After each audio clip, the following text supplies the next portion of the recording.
Hi everybody. Today's book is Noodle. It's by Monroe Leaf, and Tut and I are going to be reading it to you. Noodle is written and illustrated by Monroe Leaf, who also wrote Ferdinand the Bull, and he's much more well known for that book. But I think this book is equally as good. 1937. So here we go with Noodle. This is the story of Noodle, who was very long from front to back and very short from top to bottom. One day, Noodle was digging in the garden. He often dug in the garden. Sometimes he would find stones, and every now and then he would find a bone. He liked to dig, but it was hard work for Noodle. When he dug very deep, he was so long back and forth and so short up and down that the dirt he kicked up with his front paws would hit him in the tummy. That made it very hard to dig.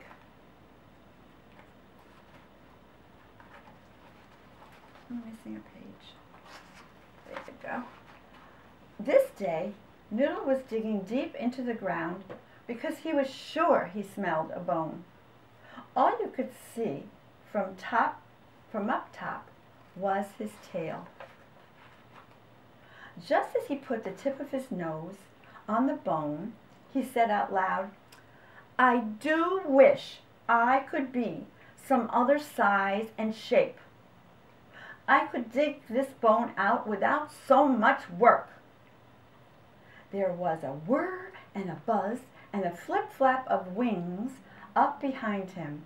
Noodle thought that maybe a bird had come to watch him, a bird like you, Teddy. But he did not look to see. He went on digging until he had worked the bone loose from the dirt and could carry it up to the top of the hole. When he got to the top, he looked to see the bird that he had heard before. There was no bird, but there was a little white dog with wings, just like a bird's. And this was what had made the whir and the buzz and the flip-flap. Noodle was very surprised. "Who in goodness' name are you?" he said. "I am the dog fairy," she said. See, Teddy, there are dog fairies. "Want part of this nice bone I just dug up?" said Noodle. "No, thank you," said the dog fairy. She was very polite. "I just came to give you your wish." "What wish?" said Noodle. "The one you made when you touched the tip of your nose to that wishbone," said the dog fairy. "Why, so it is a wishbone," said Noodle, looking at it carefully for the first time. "I forgot. What did I wish?" "You wished you could be some other size and shape. Now here I am to give you your wish. What size and shape do you want to be?" Noodle scratched his ear. "I don't know just right now. May I have a little while to decide?" he said. "Yes," said the dog fairy, "but only until this afternoon. Then you must choose." Off went the dog fairy with a whir and a buzz and a flip-flap of wings. And she took the wishbone with her. Noodle sat down. He could always think better sitting down. Wouldn't it be nice to be just the size and shape he wanted to be? But what size and what shape? That was the question. He thought and thought. "I know what I will do," he said out loud all of a sudden. "I'll go ask the animals at the zoo." So off he went. Pitter, pitter, patter, patter, pitter, patter.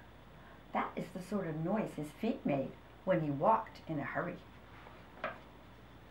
It was a nice day, and the animals were all outside in their yards. The first one he saw was the zebra.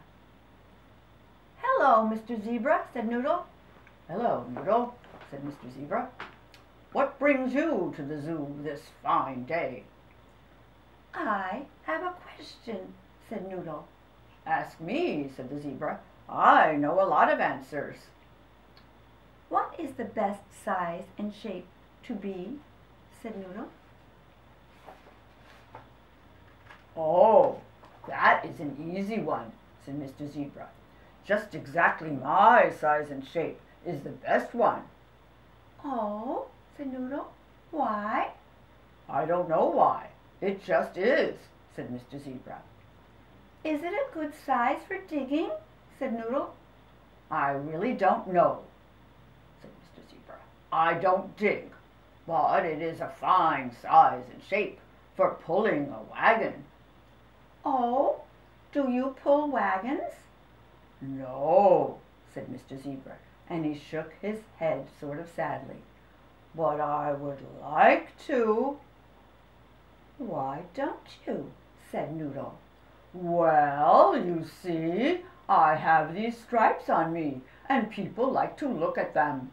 You can see the black stripes in the daytime and the white stripes in the nighttime. And it keeps me very busy having people look at me. I don't have time to pull a wagon the way I'd like to." "That's too bad," said Noodle. "But I don't think I would like to pull a wagon anyway. But thank you for telling me, and now I must run along. Goodbye." "You are quite welcome," said Mr. Zebra. "Goodbye." Noodle walked on till he came to a yard that had a deep pool of water in it.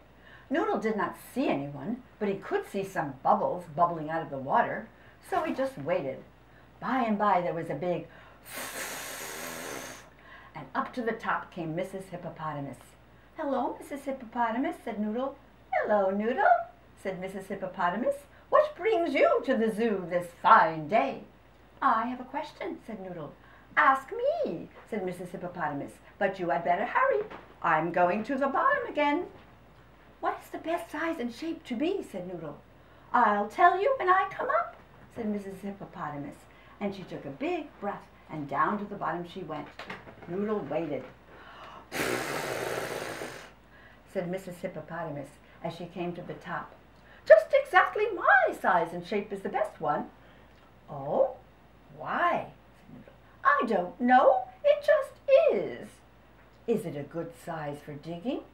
"I don't think so, but it is a fine size for going to the bottom of the pool." "I don't think I would like that, but thank you and goodbye." "You are quite welcome. Goodbye." And down she went to the bottom of the pool, and up came the bubbles. Noodle walked to the next yard. This was all covered with sand. Way over in the corner he saw Miss Ostrich. That is, he saw Miss Ostrich all except her head. She had that buried in the sand. So he shouted quite loudly, "Oh, Miss Ostrich, good morning!" Out popped Miss Ostrich's head, and she shook the sand out of her eyes. "Oh, good morning, Noodle.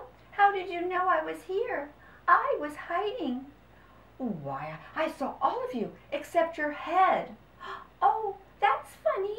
I didn't see you. I must have been hid. I don't understand it." Noodle was going to ask her about what size and shape to be, but he decided that he wouldn't. If you couldn't even tell when you were hid, it would never do to be the size and shape of an ostrich.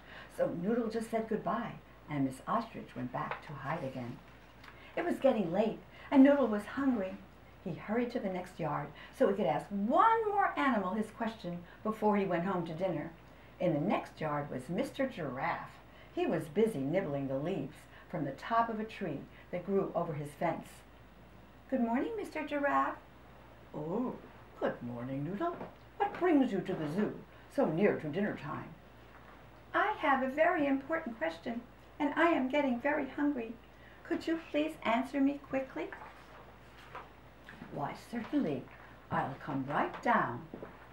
And Mr. Giraffe leaned way down with his neck so Noodle could ask him. What is the best size and shape to be? Said Noodle. I never heard such a silly question. Why, just the size and shape I am, of course. Oh, is it a good for digging? Of course not, but who wants to dig? I do, for good bones to eat. That's just silly. Nice tender green leaves from the tops of the trees are best for eating, and my size and shape is just right for finding them. But I don't like to eat leaves, and I am hungry right now. That's just silly. No, it's not. But thank you just the same, and goodbye. I'm going home to dinner.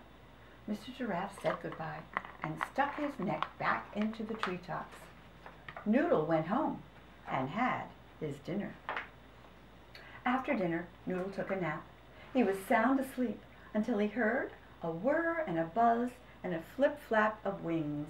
It was the dog fairy. I came back just as I promised, she said. Oh, I see, said Noodle. But he really saw out of only one eye. He was so sleepy he couldn't open the other one. Have you decided what size and shape you wish to be? Said the dog fairy. Yes, said Noodle. And he closed both eyes. What size and shape do you wish to be? Asked the dog fairy.